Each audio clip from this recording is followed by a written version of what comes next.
আমি পদ্মজা, পর্ব 87। লেখিকা ইলমা বেহরোজ। আমি আছি আপনাদের সাথে নৌসিন পারভিন। পদ্মজা দুপুরের খাওয়া দাওয়া শেষ করে ফরিনার কবরের পাশে গেল। সাথে নিয়ে এসেছে গোলাপ, জারবেরা, গাঁদা ও চন্দ্রমল্লিকা গাছের চারা। ফরিনার কবরের চেয়ে একটু দূরে গর্ত খুঁড়ল। প্রথমে গোলাপ গাছের চারা রোপণ করে। রিদুয়ান অন্দরমহল থেকে বেরিয়ে পদ্মজাকে দেখে সেকেন্ড তিনেকের জন্য দাঁড়ালো। তার চোখে মুখে আনন্দের ছাপ। তারা গত 2 দিন পদ্মজার উপর কোনো রকম চাপ প্রয়োগ করেনি এবং বাজে আচরণও করেনি। পদ্মজা প্রথম যখন ব্যাপারটা ধরতে পারলো অবাক হয়েছিল। পরে আন্দাজ করে নিয়েছে আড়ালে নিশ্চয়ই কোনো ষড়যন্ত্র চলছে। পদ্মজা স্বাভাবিক আচরণ করলেও ভেতরে ভেতরে সর্বক্ষণ উৎপেতে থেকেছে, সাবধান থেকেছে। কিন্তু কোনো আক্রমণ এখনও আসেনি। রিদুয়ান পদ্মজার কাছে যাওয়ার জন্য পা বাড়িয়েও সেদিকে গেল না। পদ্মজার উদ্দেশ্যে শীষ বাজিয়ে যেখানে যাওয়ার সেখানেই চলে গেল। পদ্মজার শীষ শুনেও তাকালো না। সে বুঝতে পেরেছে শীষটা কে দিয়েছে। পদ্মজা আরেকটা গর্ত খুঁড়ল চন্দ্রমল্লিকার জন্য। আমির জানালা খুলে বাইরে তাকালো। সঙ্গে সঙ্গে চোখে মুখে এক মুঠো বাতাস আর তীব্র আলো ঝাঁপিয়ে পড়ে। আমির চোখ ছোট ছোট করে ফেললো। তারপর পাশে চোখ বুলালো। অন্দরমহলের কারোর উপস্থিতি টের পাওয়া যাচ্ছে না। কারোর সারা শব্দও নেই। বাড়িটা মৃত হয়ে গিয়েছে। এক সময় কত শোরগোল ছিল এখানে। শাহানারা, শিরিন, রানী, লাবণ্য, ফরিনার মতো ভালো মনের মানুষ, সহজ সরল মানুষগুলো ছিল। এখন কেউ নেই। লাবণ্যর বিয়ে হওয়ার কথা ছিল। হয়েছে কি? লাবণ্য নিজের ভাইকে ছাড়া কি করে বিয়ের সিদ্ধান্ত নিয়েছিল? আর রানী ভাগ্যের সাথে অভিমান করে কোথায় হারিয়ে গেল? আদেও বেঁচে আছে তো, নাকি অভিমানের পাল্লাটা এতই ভারী যে সইতে পারে না, নিজেকে উৎসর্গ করেছে? আমিরের দীর্ঘশ্বাস ছাড়ল। সে ফরিনার কবরের দিকে তাকালো। পদ্মজাকে বাঁশের কঞ্চি নেওয়ার জন্য দাঁড়িয়ে আছে দেখতে পেল। তার সাদা শাড়ির আঁচল মাটি ছুঁই ছুঁই। শাড়ির একপাশে কাদা মাখানো। সাদা শাড়ি পরা অবস্থায় পদ্মজাকে দেখে আমিরের আত্মা স্তব্ধ হয়ে যায়। সে চেয়ার খামচে ধরে। বুকের ভেতর সূচের মতো তীক্ষ্ণ একটা যন্ত্রণা শুরু হয়। ক্ষণ মুহূর্তে পার্থক্য সেই যন্ত্রণা বুক ছাপিয়ে সারা শরীরে ছড়িয়ে পড়ে। ব্যাখ্যাতীত যন্ত্রণা অনুভূতিতে তার ভেতরটা গাঁট হয়ে যায়। সে 3 রাত 2 দিন পাতালঘর থেকে আজ সকালে বেরিয়ে এসেছে। অন্দরমহলে না গিয়ে সোজা আলোক ঘরে চলে আসে। মগার পাশে গিয়ে শুয়ে পড়ে। মগা আমিরকে তার পাশে শুতে দেখে চমকায়। তবে উদ্ভ্রান্ত আমিরের সাথে কথা বলার সাহস হয় না তার। সে মেরুদণ্ড সোজা করে চুপচাপ শুয়ে থাকে। বেশ কিছুক্ষণ পর আমির ঘুম চোখে বলল, আমি যে এখানে আছি কেউ যেন জানতে না পারে। মগা সোজা থেকেই চোখ বুলিয়ে আমিরের পিঠের দিকে তাকিয়ে বলল, আচ্ছা। আমির ঘুমিয়ে পড়ে। এই তো কিছুক্ষণ আগেই তার ঘুম ভেঙেছে। শরীরে এক ফোঁটাও শক্তি ছিল না। 2 দিন শুকনো খাবার আর 2 বোতল পানি খেয়ে কাটিয়েছে। মগা আমিরের মুখ দেখে বুঝতে পারে আমির ক্ষুধার্ত। সে অন্দরমহল থেকে পিঠা এনে দেয়। লতিফা গতকাল বিকালে পিঠা বানিয়েছে। আমির বিনা বাক্যে পিঠে খেলো। তারপর জানালা খুলে পদ্মজার পরনে সাদা শাড়ি দেখে থমকে গেল, স্তব্ধ হয়ে গেল। আমিরের বুকের ভেতর থেকে কেউ একজন বলল, এই চোখ গলে যাক, দৃষ্টি কমে যাক, সাদা রং এত বিচ্ছিরি কেন?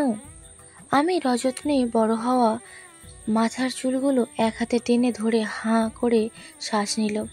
জানালা দিয়ে আসা আলোর মগা আবিষ্কার করলো। আমিরের হাতে অগণিত কামড়ের দাগ। তাও সে চুপ থাকলো। আগ্রহ চাপা দিল। আমির হাতে কামড় দেওয়ার জন্য হাঁ করে তখন মগার উপস্থিতি টের পায় আর থেমে যায়। তার চোখ দুটি অস্বাভাবিক রকমের লাল। মগা চোখের দৃষ্টি নামিয়ে ফেলে। আমির পানি পান করে ঘরের বাইরে বেরিয়ে আসে। পূর্ণা হাওলাদার বাড়িতে ঢুকেই আলোক ঘরের সামনে আমিরকে দেখতে পায়। আমিরকে দেখে অজানা বোবা একটা অনুভূতি কুণ্ডলিপি পাকিয়ে পূর্ণার বুকের ভেতর ঢুকে পড়ে। সে দৌড়ে আসে। পূর্ণাকে আসতে দেখে আমির তার এলোমেলো চুলগুলো ঠিক করে হাসি হাসি মুখ করার চেষ্টা করলো। পূর্ণা আমিরের সামনে এসে দাঁড়ায়। সে অবাক চোখে আমিরকে দেখে। আমিরের মাথার চুল লম্বা হয়েছে। চুলগুলো আগে চিকচিক করতো, এখন কেমন ময়লা দেখাচ্ছে। দাড়ি গোফের জন্য গাল দেখা যাচ্ছে না, শুকিয়েছে অনেক। আমিরকে দেখে পূর্ণার চোখে মুখে যে আনন্দটা আগে ফুটে উঠত সেটা আজ নেই, বরং বিষণ্ণতাই ছেয়ে আছে। আমিরকে দেখেই পূর্ণার চোখ দুটি বিষণ্ণ হয়ে উঠেছে। পূর্ণার আমিরের জন্য মায়া হয়। আমির কখনো তার বোনের জামাই ছিল না, বড় ভাই ছিল, তাই অনুভূতিটা ছোট বোনের মতোই রক্তাক্ত। পূর্ণার পাংশুটে স্বরে বলল, আমি এখনো বিশ্বাস করতে পারি না ভাইয়া। পূর্ণার কথা শুনে আমির অবাক হলো না। সে শুনেছে পূর্ণা এক রাত এখানে ছিল, তাহলে পদ্মজা নিশ্চয়ই কিছু বলেছে। পূর্ণা আবার বলল, এত নিখুঁত অভিনয় কেউ করতে পারে না। তোমার ধমক, উপদেশ, ভালোবাসায় কিছু অভিনয় ছিল না, এতটুকু আমি বুঝতে শিখেছি। তুমি চাইলে সব খারাপ কাজ ছেড়ে দিতে পারবে। ভাইয়া, দয়া করে তুমি আমার ভালো ভাইয়াই থেকো। পূর্ণা কেঁদে দিল। সে কান্না ছাড়া অনুভূতি প্রকাশ করতে পারে না। আমির সব সময় পূর্ণার মাথায় হাত রেখে উপদেশ দেয়, সান্ত্বনা দেয়। অভ্যাস মতো আজও পূর্ণার মাথায় হাত রাখতে গেল, কিন্তু রাখল না, থেমে গেল। যদি পূর্ণা এই ছোঁয়াতে অপবিত্র মনে করে? আমির নিজের হাত গুটিয়ে নিল। প্রসঙ্গ পাল্টাতে বলল, মৃদুল নাকি আজে বাজে কথা বলেছে। পূর্ণার বুকের ভেতরে থাকা টনটনে অভিমানটা কণ্ঠস্বরে বলে উঠল, কথা ঘোরাচ্ছেন কেন ভাইয়া? আমির নিরুত্তর। পূর্ণা বলল, তোমার নাকি মন নেই, মায়া দয়া নেই, তুমি নাকি পাষাণ নিষ্ঠুর। এত করুণ কারোর কণ্ঠ হয়? বোন বলছে তুমি নাকি পাষাণ নিষ্ঠুর। উত্তরে কি বলবে আমির? হ্যাঁ, আমি পাষাণ বলবে নাকি চুপ থাকবে? আমির বুঝতে পারল না। পূর্ণা আমিরের নিশ্চুপ থাকাটা পছন্দ করছে না। শ্যামবর্ণের আমির হাওলাদারকে একসময় পূর্ণা পছন্দ না করলেও এখন আত্মার সাথে মিশে গিয়েছে। আমির বাচাল প্রকৃতির মানুষ, সারাক্ষণ কথা বলে, কিন্তু আজ তার মুখে কথা নেই। সে নির্জীব, নিষ্ক্রিয়। পূর্ণা সাবধানে ভেজা কণ্ঠে বলল, আমিও কি তোমাকে ঘৃণা করব ভাইয়া? আমির ছটফট করতে থাকে। তার পা দুটি অস্থির, চোখের দৃষ্টি অস্থির, কপালে ছড়িয়ে থাকা কয়টা চুল টেনে ধরে। পূর্ণা গাঢ় স্বরে বলল, আপা খুব কষ্ট পাচ্ছে। কষ্টে আছে ভাইয়া। আপা ছোট থেকে কষ্ট পেয়ে আসছে, এখনো পাচ্ছে, আর কতদিন কষ্ট পাবে? কবে সব কিছু ঠিক হবে? আমির চটজলদি উত্তর দিল, 2 দিন। পূর্ণা ভ্রু কুচকালো, বলল, 2 দিন পর সব ঠিক হয়ে যাবে? আমির কথা বলল না, তবে হ্যাঁ সূচক মাথা নাড়ালো। পূর্ণার ঠোঁটে হাসি ফুটে ওঠে। তবে কি আমির সব কিছু ছেড়ে দিতে যাচ্ছে? পূর্ণার ঠোঁটের হাসি প্রস্তর হয়। সে খুশিতে বাকবাকুম হয়ে যায়। বলল, সত্যি? আমির ধীর সুস্থে বলল, আমাদের কি কথা হয়েছে পদ্মজাকে বলো না এখন। বলবো না ভাইয়া, ভুলেও বলবো না। আমিরের সাথে পূর্ণার বেশিক্ষণ কথা হলো না। আমির চুপচাপ বিষণ্ণ। পূর্ণা অনুমতি নিয়ে পদ্মজার কাছে চলে যায়। আমির বারান্দা থেকে চেয়ার নিয়ে বাইরে এসে বসল। লতিফা মগাকে বাজারে পাঠানোর জন্য আলোক ঘরে আসে। ঘর থেকে বাইরে তাকিয়ে আমিরকে দেখতে পেল। আমিরকে দেখে প্রাণ ফিরে পায়, উত্তেজিত হয়ে পড়ে। ঘর থেকে চিৎকার করে ডাকলো, ভাইজান। আমির তাকালো। লতিফা ছুটে বাইরে আসে। সে গত 2 দিন পাতাল ঘরে আশেপাশে গিয়ে ঘুরঘুর করেছে, কিন্তু আমিরের দেখা পায়নি। পদ্মজার সাথে ঘটে যাওয়া ঘটনা না বলা অবধি সে কিছুতেই শান্তি পাবে না। পদ্মজা চারা লাগানোর পর আস্তে আস্তে চাপ দিয়ে গোড়ার মাটি শক্ত করে দিল। এরপর গোড়ায় পানি দিল। তারপর গাছকে খাড়া রাখার জন্য বাঁশের কঞ্চি ব্যবহার করে। কাজ শেষ করে হাত ধুয়ে উঠতেই পূর্ণার গলা ভেসে আসে, আপা। পদ্মজা ঘাড় ঘুরিয়ে তাকালো। পূর্ণার চোখ দুটি মার্বেলের মতো গোল গোল হয়ে তার দিকে তাকিয়ে আছে। পদ্মজার বুঝতে পারলো তার পরনে সাদা শাড়ি দেখে পূর্ণা অবাক হয়েছে। পূর্ণা এগিয়ে এসে রাগী স্বরে বলল, সাদা শাড়ি পরছো কেন আপা? তুমি কি বিধবা? পদ্মজা বালতি হাতে নিয়ে বলল, বিধবা হলেই মানুষ সাদা শাড়ি পরে? এমনি পরা যায় না? বিবাহিতারা সাদা শাড়ি পরতে পারে না। আবার এমন শাড়ি, অন্য কোনো রং নাই? বলছিলাম না এই বাড়িতে না আসতে আগামীকাল সকালেই যেতাম। তুমি শাড়ি পাল্টাও। পদ্মজা ভ্রুকুটি করে বলল, তুই তো ক্যাটক্যাটে হয়ে গেছিস, সংসার করবি কি করে? আপা, তুমি এই সাদা শাড়ি এক্ষুনি পাল্টাবে। পূর্ণাকে বাচ্চাদের মতো জেদ করা দেখে পদ্মজা হাসলো, বলল, কেন, ভালো দেখাচ্ছে না? পূর্ণা চোখ ছোট ছোট করে বলল, না দেখাচ্ছে না, ভূতের মতো দেখাচ্ছে। পূর্ণার দৃঢ় কণ্ঠ, তাকে এখন যাই বলা হোক সে শুনবে না। আগামীকাল বিয়েটা হয়ে গেলে পদ্মজার শান্তি। পদ্মজা অন্দরমহলের দিকে যেতে যেতে বলল, ঘরে আয়, আগে বলো শাড়ি পাল্টাবা। পদ্মজা পূর্ণার দিকে তাকালো। পূর্ণা রাগী ভাব আনার চেষ্টা করে। পদ্মজা হাসলো, বলল, ঘরে চল, পাল্টাবো। পূর্ণা পদ্মজাকে পিছন থেকে শক্ত করে জড়িয়ে ধরে। আজকের দিনটা আসলেই সুন্দর, যা চাচ্ছে তাই হচ্ছে। সে উল্লাসিত। পদ্মজা বলল, বাড়ি ছেড়ে এলি কেন? মৃদুল এসে তোকে না দেখলে মন খারাপ করবে। করলে করুক। ঘরে এসে পূর্ণা জোর করে পদ্মজাকে কালো শাড়ি পরিয়ে দিল। পদ্মজা মেনে নিল। যদি মৃদুল আজ আসে? আগামীকাল আল্লাহ চাইলে পূর্ণার বিয়ে হবে, তারপর চলে যাবে শ্বশুরবাড়ি। এরপর আর কোনো দিন দেখা হবে না কি পদ্মজা জানে না। সংজ্ঞানে পরিকল্পিতভাবে সে যা করতে যাচ্ছে তাতে আবার দেখা হওয়ার সম্ভাবনা খুবই কম। তাই আজ আর কালকের দিনটা শুধু পূর্ণার মতোই হোক। পূর্ণা পদ্মজাকে শাড়ি পরানো শেষে বলল, কত সুন্দর লাগছে। আর তখন কি একটা মরা রঙের শাড়ি পরেছিলে, দেখতে খুব খারাপ লাগছিল। আসলে দেখতে খারাপ লাগছিল? পূর্ণা অসহায় চোখে তাকায়। সে কি করে বলবে তার আপাকে সব কিছুতেই ভালো লাগে, কিন্তু সাদা রঙটা যে অশুভ ইঙ্গিত দেয়। পূর্ণার মনের অবস্থা পদ্মজা যেন উপলব্ধি করতে পারে। সে পূর্ণাকে বিছানায় বসিয়ে বলল, আজ আমার বোনকে খুব বেশি সুন্দর লাগছে। পূর্ণা লজ্জা পেল। পদ্মজা বলল, কি খাবি? পূর্ণা আয়েশ করে বসে বলল, খাবো না, খেয়ে আসছি। ভাপা পিঠা খাবি? লুতুবুবু বানিয়েছে। না আপা, কিছুই খাবো না। আপা? পূর্ণা চাপা স্বরে আপা ডাকলো। পদ্মজা উৎসুক হয়ে তাকালো। পূর্ণা বলল, বাড়ির মানুষদের কি অবস্থা? জানি না, খাওয়ার সময় শুধু দেখা হয়, তারাও কিছু বলে না, আমিও না। পূর্ণা প্রবল উৎসাহ নিয়ে জানতে চাইল, ওদের নিয়ে কি পরিকল্পনা করেছ? পদ্মজা তার পরিকল্পনা চেপে গেল, এখনো ভাবেনি। তুই তোর বিয়েতে মন দে, নামাজ রোজা কিন্তু কখনো ছাড়বি না, ভদ্রভাবে থাকবি, মাথা ঢেকে রাখবি সবসময়, আর অন্যায় করবি না, আর কখনো সহ্য করবি না, ঠিক আছে? পূর্ণা গর্ব করে বলল, আমি গত 2 দিন এক ওয়াক্ত নামাজও ছাড়িনি, এখনো দুপুরের নামাজ পড়ে আসছি। এই তো ভালো মেয়ে, ভালো বউ হ। পূর্ণার চোখ ভর্তি কাজল, ডাগর ডাগর চোখ দুটি কাজলের ছোঁয়াতে ফুটে আছে। সোজা সিথি করে লম্বা চুল বেনি করা, কানে 7 রঙের গোল আকৃতির দুল, গায়ের ওড়নাও পাথরের কাজ, হাতে ঝনঝন করছে কাঁচের চুড়ি। সত্যি খুব সুন্দর লাগছে। পদ্মজা মুগ্ধ হয়। সে পূর্ণার এক হাতের উল্টো বানে চুমু দিয়ে বলল, সত্যি আজ খুব বেশি সুন্দর লাগছে, নজর না লাগুক, মাশাআল্লাহ। পূর্ণা মনে মনে ভীষণ খুশি হয়। গড়গড় করে উগড়ে দেয় ভেতরের সব কথা, স্বপ্ন, আশা।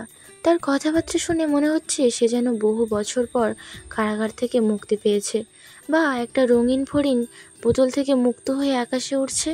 পূর্ণাকে এত খুশি দেখে পদ্মজার মন প্রাণ জুড়িয়ে যায়। তার কোমল হৃদয়টা পূর্ণার মন খোলা হাসি দেখে খুশিতে কেঁদে ওঠে। সন্ধ্যার কিছুক্ষণ আগে পূর্ণা অন্দরমহল থেকে বের হয়। পদ্মজা মগাকে ডেকে বলল পূর্ণাকে এগিয়ে দিয়ে আসতে। পূর্ণা জেদ করে, আমি একা যেতে পারবো আপা, সন্ধ্যা তো হয়নি। পূর্ণা জেদ করে পদ্মজা পাত্তা দিল না, তাই পূর্ণা মগার সাথে যেতে রাজি হয়। পূর্ণা যাওয়ার আগে শক্ত করে পদ্মজাকে জড়িয়ে ধরল। পদ্মজা পূর্ণার মাথায় হাত বুলিয়ে বলল, সকালেই আসবো। পূর্ণা পদ্মজার দিকে মুখ তুলে তাকায়, বলল, তোমার সুখই আমার সুখ আপা, তুমি আমার মা, তুমি আমার ভালোবাসা। পূর্ণা কেন এত ভালোবাসে? পদ্মজার বুক ভরে যায়। সে পূর্ণার গাল ছুঁয়ে বলল, আম্মাকে তোর মাঝে খুঁজে পাই আমি, যখন শ্বশুরবাড়ি চলে যাবি আমার মাও চলে যাবে। পূর্ণার কান্না পায়। সে আবার পদ্মজাকে জড়িয়ে ধরে। 2 বোনের বুকের ভেতরটা জ্বলে পুড়ে খাক হয়ে যাচ্ছে। পদ্মজা বেলা দেখে তাড়া দিল, বাড়ি যা, সন্ধ্যা হয়ে যাবে, আর একটু জড়িয়ে রাখি। পূর্ণার মায়াময় আবদার। পদ্মজা কি বলবে খুঁজে পায় না। পূর্ণাকে বুকের সাথে শুধু চেপে ধরে রাখে। আকাশবাণী চেয়ে সৃষ্টিকর্তার কাছে প্রার্থনা করে তার বোনটা যেন সুখী হয়। মৃদুলের ভালোবাসায় পূর্ণার জীবনটা যেন পূর্ণ হয়ে ওঠে। হাওলাদার বাড়ি থেকে 2 মিনিট দূরত্বে গিয়ে পূর্ণার মনে পড়ে সে মৃদুলের কথা আমিরকে বলেনি, এমনকি বিয়ের কথাও বলেনি। পদ্মজা আমিরকে কিছু বলবে না। পূর্ণা জানে এখন যদি সেও না বলে, কাল যদি আমির তাদের বাড়িতে না যায়? পূর্ণা হাঁটা থামিয়ে মগাকে বলল, এখন বাড়ি যাব না, আমাকে আবারও বাড়িতে যেতে হবে, রাত হইয়া যাইব। তুমি যাও, আমি আমির ভাইয়ার সাথে দেখা করব। মগা কান চুলকাতে চুলকাতে বলল, পরে আমি তোমারে দিয়া আইতে পারতাম না, বাজারে যামু। তুমি বাজারে যাও, আমারে ভাইয়া দিয়ে আসবে। আচ্ছা, তাইলে আমি যাই। মগা বাজারের দিকে চলে যায়। পূর্ণা আবারও হাওলাদার বাড়িতে আসে। হাওলাদার বাড়ির সুপারি গাছগুলো মৃদু বাতাসে দুলছে, বাতাস শীত বয়ে নিয়ে বেড়াচ্ছে। পূর্ণা তার ওড়না ভালো করে গায়ে জড়িয়ে নিল। আলো ঘরের আশেপাশে কাউকে দেখা যাচ্ছে না। সন্ধ্যার আজানের সুর ভেসে আসে কানে। দিনের আলো বিদায় নিচ্ছে, ফিরে আসছে গাঢ় অন্ধকার। আলো ঘরের সব কটা ঘরে পূর্ণা আমিরকে খুঁজল। ধান ডাকার ঘরে গিয়ে সে একটু ভয় পেয়েছিল বইকি। সেই ঘরে জানালা নেই, তাই ঘরটি অন্ধকারে ডুবেছিল। ঘরে প্রবেশ করতেই একটা কালো বিড়াল ঝাঁপিয়ে পড়ে মাটিতে। পূর্ণার বুক ছ্যাদ করে ওঠে, গলা শুকিয়ে কাঠ হয়ে যায়। বুকের থুতু দিয়ে দ্রুত সে ঘর থেকে বের হয়ে আসে। প্রতিটি ঘরে আমিরকে খোঁজে, কিন্তু কোথাও আমিরকে পেল না। অন্দরমহলে গেল নাকি? পূর্ণা যখন আলো ঘর থেকে বের হতে যাবে, তখন দেখলো খলিল হাওলাদারের সাথে বোরকা পরা একটি মেয়ে। তারা দ্রুত হাঁটছে, মেয়েটির হাতে চাপাতি। পূর্ণার মেরুদণ্ড বেয়ে শীতল স্রোত বয়ে যায়। শিরশির করে ওঠে বুকের ভেতরটা। খলিল চোরের মতো চারপাশ দেখছে আর হাঁটছে। পূর্ণা নিঃশ্বাস বন্ধ রেখে তাদের দিকে তাকিয়ে রইল। খলিল মেয়েটিকে নিয়ে অন্দরমহলে না গিয়ে অন্দরমহলের পিছনে যাচ্ছে। পূর্ণার মনে প্রশ্ন জাগে, তারা কি পাতাল ঘরে যাচ্ছে? সাথে মেয়েটি কে? খলিলের মতো খারাপ লোকের সাথে একটা মেয়ে জঙ্গলের দিকে কেন যাবে? মেয়েটির হাতে চাপাতি বা কেন? পূর্ণার মাথায় প্রশ্নগুলো আসতেই সে উত্তেজিত হয়ে পড়ে। শিরদাঁড়া উঁচিয়ে আলো ঘর থেকে বের হলো। এইবার ভাবলো পদ্মজাকে গিয়ে বলবে, কিন্তু তারপর ভাবলো যতক্ষণে যদি মেয়েটি হারিয়ে যায়। মেয়েটির সম্পর্কে বোধহয় পদ্মজা জানে না, তাই তাকে বলেনি। মেয়েটি যদি পদ্মজার কোনো ক্ষতি করে বসে? কিন্তু কথার আগে জানতে হবে মেয়েটিকে, এই বাড়ির সাথে তার কি সম্পর্ক। পূর্ণা বুকে থুতু দিয়ে খলিলের পিছু নিল। সে ঠোঁট টিপে সাবধানে এগিয়ে যায়। উত্তেজনায় তার হাত পা কাঁপছে, কান দিয়ে ধোঁয়া বের হচ্ছে, বারবার ঢোক গিলছে। ততক্ষণে আকাশ তার ঝাঁপি থেকে অন্ধকার নামিয়ে দিয়েছে পৃথিবীতে। কিছুক্ষণের মধ্যেই পুরো পৃথিবী গভীর অন্ধকারে ছেয়ে যাবে। পূর্ণা যত এগোচ্ছে তত কাঁপুনি বাড়ছে, নিঃশ্বাস নিচ্ছে ঘন ঘন। একবার ভাবলো চলে যাবে, কিন্তু কৌতূহল তাকে জাপটে ধরে রেখেছে, তাই পিছু হটতে পারল না। চারপাশে নির্জন ছমছমে। খলিল মেয়েটিকে নিয়ে অন্দরমহলের পিছনে চলে যেতে পূর্ণা দৌড়ে শেষ মাথায় আসে। অন্দরমহলের দেয়ালে পিঠ ঠেকিয়ে সাবধানে জঙ্গলে দিয়ে উকি দেয়। খলিল বোরখা পরাহিত মেয়েটিকে নিয়ে জঙ্গলের মাথায় দাঁড়িয়ে আছে। তিনি চারপাশে চোখ বুলিয়ে পাঞ্জাবির পকেট থেকে একটা চাবি বের করে মেয়েটির হাতে দিলেন। তারপর চাপাস্বরে কিছু বললেন। মেয়েটিও যেন কিছু বললেন। পূর্ণা রাতের জঙ্গল ভয় পায়। একটু পর গাঢ় অন্ধকারে ছেয়ে যাবে চারপাশ। তার ভীতু মন কিছুতেই খলিলের পিছু পিছু জঙ্গলের ভেতরে যেতে সায় দিবে না। তাই পূর্ণার বোকা মস্তিষ্ক বুদ্ধি করল, সে দূর থেকে খলিলের উপর পাথর ছুঁড়ে মারবে। পাথরকে কে মেরেছে সেটা দেখার জন্য খলিলের সাথে মেয়েটিও তাকাবে। তার তখনই পূর্ণা মেয়েটির মুখ দেখে নেবে আর দৌড়ে পালাবে। যে ভাবনা সেই কাজ। পূর্ণা চারপাশে চোখ বুলিয়ে ছোট একটা পাথর কুড়িয়ে নিল, তারপর খলিলের উপর ছুঁড়ে মারল। পাথরটি সোজা খলিলের ঘাড়ের উপরে পড়ল। খলিল চমকে তাকালেও মেয়েটি তাকায়নি। মেয়েটি স্বাভাবিকভাবে দাঁড়িয়ে থাকে। তার চুপচাপ থাকাটা বলে দেয় সে সাবধানী মানুষ, শত্রুর উদ্দেশ্যে বোঝার ক্ষমতা আছে। পূর্ণার মুখ ফ্যাকাশে হয়ে যায়। খলিল পূর্ণার দিকে তেড়ে আসার আগে পূর্ণা ছুটে পালাতে উল্টো দিকে দৌড় দেয়, কিন্তু শেষ রক্ষে হলো না। আচমকা সেখানে রিদওয়ান উপস্থিত হয়, জাপটে ধরে পূর্ণাকে। পূর্ণা চিৎকার করার পূর্বে রিদওয়ান মুখ চেপে ধরল। মেয়েটি রিদওয়ানকে দেখে জঙ্গলের ভেতরে চলে যায়। খলিল রিদওয়ানের দিকে এগিয়ে আসেন। পূর্ণা ছটফট করছে ছোটার জন্য, কিন্তু রিদওয়ানের বিশাল দেহের সাথে সে পারছে না। রিদওয়ানের খলিলের দিকে কটমট করে তাকিয়ে বলল, ওরে নিয়ে বাড়ির সামনে গিয়ে আসতে না করছিলাম না? বাড়িতে মানুষ নেই বলে এমন অসাবধানতা করবি? খলিল কৈফিয়তের স্বরে বললেন, না পায়রা আনছি। রিদওয়ান আগুন চোখে জঙ্গলের দিকে তাকালো, তারপর নিজের গলার মাফলার দিয়ে পূর্ণার মুখ বেঁধে দিল। আর খলিলের গলার মাফলার দিয়ে পা বাঁধল। পূর্ণার 2 হাত পিছনে নিয়ে শক্ত করে চেপে ধরল। তারপর জোর করে পূর্ণাকে জঙ্গলের ভেতরে নিয়ে যায়। ভয়ে পূর্ণার বুক কাঁপছে, শরীর অবশ হয়ে আসছে, প্রাণপণে চেষ্টা করছে ছোটার জন্য।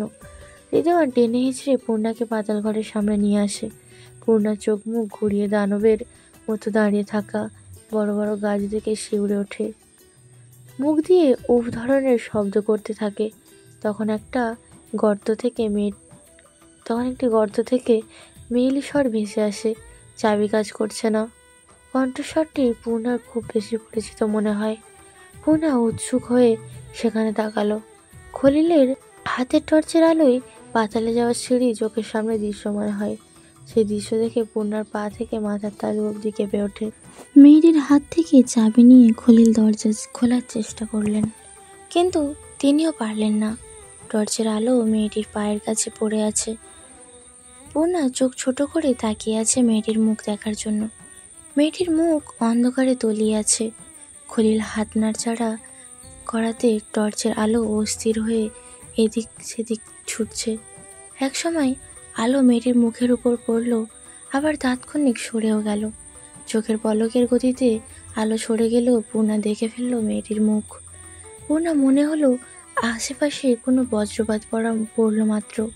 তার চোখ দুটি বড় বড় হয়ে যায়। সে জোরে জোরে লাফাতে থাকলো। ঋতুয়ান পূর্ণাকে ঠেলে ধরে। পূর্ণা গোঙাতে শুরু করে। সে মেয়েটির উদ্দেশ্যে কিছু বলছে, কিন্তু মুখ বেঁধে রাখার জন্য কথাগুলো গোঙানোর মতো মনে হচ্ছে। ঋতুয়ান পূর্ণাকে বিশ্রী কয়েকটা গালি দিয়ে খলিলকে রাগী স্বরে বলল, এখনও খোলা হয়নি? খলিল হাওলাদার বললেন, চাবিটা কাম করে না, আপনি এই মা ... হাত ধরেন, আমি দেখতেছি। খলিল পূর্ণার হাত ধরলেন। ঋতুয়ান চাবি দিয়ে দরজা খোলার চেষ্টা করে। পূর্ণা মেয়েটির দিকে আগুন চোখে তাকিয়ে আছে। খলিল মেয়েটির উদ্দেশ্যে বললেন, তোর ওড়না দে, এই ছেড়ির হাত বাঁধা লাগবো। মেয়েটি তার মাথার ওড়না খুলে পূর্ণার হাত বাঁধার জন্য আসতেই খলিল পূর্ণার হাত ছেড়ে দিলেন। পূর্ণার সাথে সাথে তার 2 হাত খামচে ধরল মেয়েটির 2 গাল। একটা গালিও দিল, কিন্তু সেই গালি স্পষ্ট উচ্চারণ হলো না। খলিল পূর্ণাকে জড়ি লাথি দিয়ে দূরে ছুঁড়ে ফেললেন। শুকনো পাটকাঠির মতো পূর্ণা এক লাথিতে মিইয়ে গেল। শরীরের শক্তি কমে গেল। তারপর খলিল আর মেয়েটি মিলে পূর্ণার হাত শক্ত করে বাঁধল। পূর্ণার কোমর ব্যথায় টনটন করে ওঠে, গাল বেয়ে জল গড়িয়ে পড়ে। ঋতুয়ান চেষ্টা করেও চাবি কাজে লাগাতে পারল না। তীব্র রাগ নিয়ে সে বলল, দরজার চাবি এটা না, আমির তো এইটাই দিল, বললেন খলিল। ঋতুয়ানের মাথা গরম হয়ে যায়। সে ছুঁড়ে ফেলে চাবি, পা দিয়ে মেঝেতে লাথি দেয় কয়েকবার। তারপর 2 হাত তুলে নিজেকে শান্ত করার চেষ্টা করলো। কয়েকবার শ্বাস নিল। তারপর পূর্ণার সামনে বসে খলিলের উদ্দেশ্যে বলল, এই মেয়ের কোনো ব্যবস্থা করতে হবে আব্বা। খলিল বললেন, কি করবি? ঋতুয়ান কিছু একটা চিন্তা করলো। তারপর পূর্ণার মুখের বাঁধন খুলে দিয়ে পূর্ণাকে প্রশ্ন করলো, আব্বার পিছু নিয়েছিলে কেন?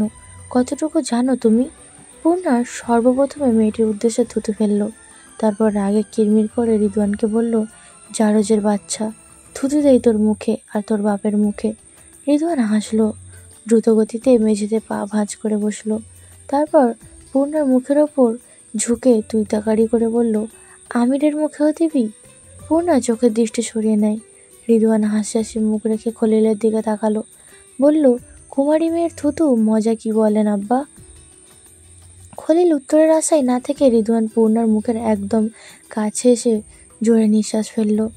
ঋতুয়ান উত্তপ্ত নিঃশ্বাসে পূর্ণার শরীর ঘৃণায় রিরি করে উঠল। ঋতুয়ান এক হাতে ঠেসে ধরে পূর্ণার মুখ। তারপর পূর্ণার ঘাড়ের কাছে মুখ নিয়ে পূর্ণার গায়ের গন্ধ শোকে। তাতে উন্মাদের মতো দেখাচ্ছে। পূর্ণার জান বেরিয়ে যাওয়ার জোগাড়। ঋতুয়ানের ভারী দেহের ভরে তার শরীরের হাড্ডি বিষিয়ে উঠেছে। একটুও নড়তে পারছে না। চোখ ফেটে জল পড়ছে।